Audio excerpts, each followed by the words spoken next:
اعوذ باللہ من الشیطان الرجیم بسم اللہ الرحمن الرحیم السلام علیکم ورحمۃ اللہ وبرکاتہ۔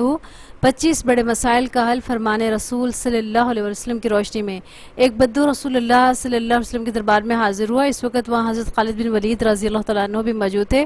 انہوں نے یہ حدیث مبارکہ تحریر کر کے اپنے پاس رکھ لی اور کنز الایمان میں یہ حدیث مبارکہ اس طرح سے درج ہے۔ اس بدو نے عرض کیا، نمبر 1، عرض کیا یا رسول اللہ میں امیر غنی بننا چاہتا ہوں۔ فرمایا قناعت اختیار کرو اور امیر ہو جاؤ گے۔ عرض کیا میں سب سے بڑا عالم بننا چاہتا ہوں۔ فرمایا تقوی اختیار کرو، عالم بن جاؤ گے۔ عرض کیا میں عزت دار بننا چاہتا ہوں۔ فرمایا مخلوق کے سامنے ہاتھ پھیلانا بند کر دو، باعزت ہو جاؤ گے۔ عرض کیا میں اچھا آدمی بننا چاہتا ہوں۔ فرمایا لوگوں کو زیادہ سے زیادہ نفع پہنچاؤ۔ عرض کیا میں عادل بننا چاہتا ہوں۔ فرمایا جو اپنے لیے پسند کرتے ہو کرو وہی دوسروں کے لیے پسند کرو۔ عرض کیا میں طاقتور بننا چاہتا ہوں۔ فرمایا صرف اللہ کی ذات پر توکل کرو۔ عرض کیا میں اللہ کے دربار میں اعلیٰ درجہ چاہتا ہوں۔ فرمایا کثرت سے ذکر الہی کرو۔ فرمایا میں رزق کی کشادگی چاہتا ہوں۔ فرمایا ہمیشہ باوضو رہو۔ عرض کیا دعاؤں کی قبولیت چاہتا ہوں۔ فرمایا حرام نہ کھاؤ۔ عرض کیا ایمان کی تکمیل چاہتا ہوں۔ فرمایا اپنے اخلاق اچھے کر لو۔ عرض کیا روز قیامت کے اللہ سے گناہوں سے پاک ہو کر ملنا چاہتا ہوں۔ فرمایا جنابت کے بعد فوراً غسل کرو۔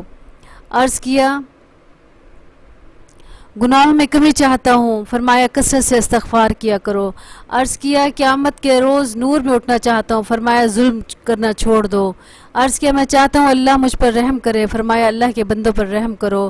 عرض کیا میں چاہتا ہوں اللہ میری پردہ پوشی فرمائے۔ فرمایا لوگوں کی پردہ پوشی کرو۔ عرض کیا میں رسوائی سے بچنا چاہتا ہوں۔ فرمایا زنا سے بچو۔ عرض کیا میں چاہتا ہوں اللہ اور اس کے رسول صلی اللہ علیہ وسلم کا محبوب بن جاؤں۔ فرمایا جو اللہ اور اس کا رسول صلی اللہ علیہ وسلم کا محبوب ہو اس کو اپنا محبوب بنا لو۔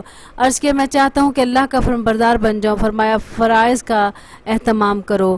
عرض کیا میں احسان کرنے والا بننا چاہتا ہوں۔ فرمایا اللہ کی یوں بندگی کرو جیسے تم اسے دیکھ یا وہ تم اس سے یا وہ تمہیں دیکھ رہا ہے۔ عرض کیا کون سی چیز گناہوں سے معافی دلائے گی؟ فرمایا آنسو عارضی بیماری۔ عرض کیا کون سی چیز دوزخ کی آگ کو ٹھنڈا کرے گی؟ فرمایا دنیا کی مصیبتوں پر صبر۔ عرض کیا اللہ کے غصے کو کیا چیز ٹھنڈا کرے گی؟ فرمایا چپکے چپکے صدقہ اور صلہ رحمی کرنا۔ عرض کیا سب سے بڑی برائی کیا ہے؟ فرمایا بد اخلاقی اور بخل۔ عرض کیا سب سے بڑی اچھائی کیا ہے؟ فرمایا اچھے اخلاق، تواضع اور صبر۔ عرض کیا میں اللہ کے غصے سے بچنا چاہتا ہوں۔ فرمایا لوگوں پر غصہ کرنا چھوڑ دو۔ ہم اس حدیث مبارکہ کی روشنی میں اپنا جائزہ لیں کہ ہم اس حدیث میں مذکورہ کتنی باتوں پر عمل کرتے ہیں۔ ہر فرد اپنے آپ کو خود ٹھیک کر لے تو معاشرہ خود بخود ٹھیک ہو جائے گا۔ یہ وہ بہترین سوال ہیں جس پر عمل کر کے ہم اللہ کا قرب حاصل کر سکتے ہیں اور نبی صلی اللہ علیہ وسلم کی دی ہوئی تعلیمات پر بھی بہترین عمل کر سکتے ہیں۔ اللہ تعالیٰ ان سب پر عمل کرنے کے ہمیں توفیق و سعادت نصیب فرمائے، آمین۔ السلام علیکم ورحمۃ اللہ وبرکاتہ۔